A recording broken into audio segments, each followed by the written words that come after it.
আউযু বিল্লাহি মিনাশ শাইতানির রাজিম বিসমিল্লাহির রহমানির রহিম ইন্নাল্লাহা মাআস সাবিরিন। আল্লাহ তাআলা নিজেই বলেছে, আলেমরা বয়ান করছে যে ধৈর্যশীল ব্যক্তির সাথে আমি আছি। এই যে শাওন ভাইয়ের পরিবারে কিছুদিন আগে আইছিলাম, তাকে কিছু আর্থিকভাবে সাহায্য করছি, আমি করি না, আল্লাহ করাইছে, এবং কিছু বাজার সদাই দিয়েছিলাম। তিনি আল্লাহটাকে সাহায্যে চলে গেছেন। আমাকে অনেকে মেসেজ দিয়েছেন, আমি যাইতে পারি নাই। আপনারা জানেন আমার একটা ছোটো বাচ্চা অসুস্থ 3 দিন যাবত। এই ফাঁকে আমার ঘরে টাকা পয়সা শোনা করা যাচ্ছে, ডাকাতি হয়ে গেছে।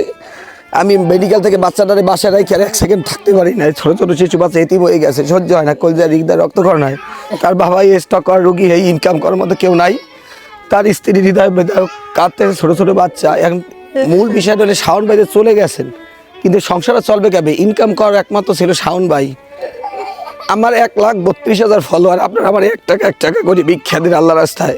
আমি একটা ব্যাটারি গাড়ি কিনে দিই, দৈনিক যদি 500 টাকা আছে তাতে ওদের পরিবারটা চলতে পারবে। আল্লাহ রাস্তায় ফি সাবিলিল্লাহ আমার একটু সহযোগিতা করেন ভাই। এতিম দিনে বাচ্চার মুখের দিক তাকাই। একজন বাবার কাঁধে যদি সন্তানের লাশ ওঠে, সে বাবা কেমন করতে পারে, এটা যে ব্যক্তি এই পর্যায়ে দাঁড়াইছে সে বলতে পারে, সেটা বোঝার কোনো ভাষা নাই। আমার 1 টাকা করিয়ে দিন, 1,32,000 টাকা যদি হয়, আমি একটা অটো গাড়ি কিনে দেবো। এটা চার্জ দিয়ে ভাড়া দিলেও দৈনিক 500 টাকা আসলে এই সংসার চলতে পারবে।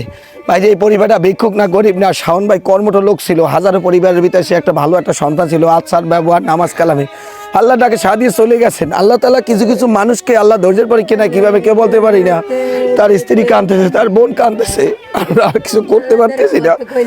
আমাদেরকে একটু সহজে হাত বাড়ানোটা কিন্তু চিন্তা করেন। আমাদের টাকা নাই, যদি টাকা না থাকে আপনারা সহজ দেওয়া করে শেয়ার দিয়ে, আপনার শেয়ার করে দেওয়ার কারণে আমার একটা ব্যক্তির কাছে যাইতে পারে।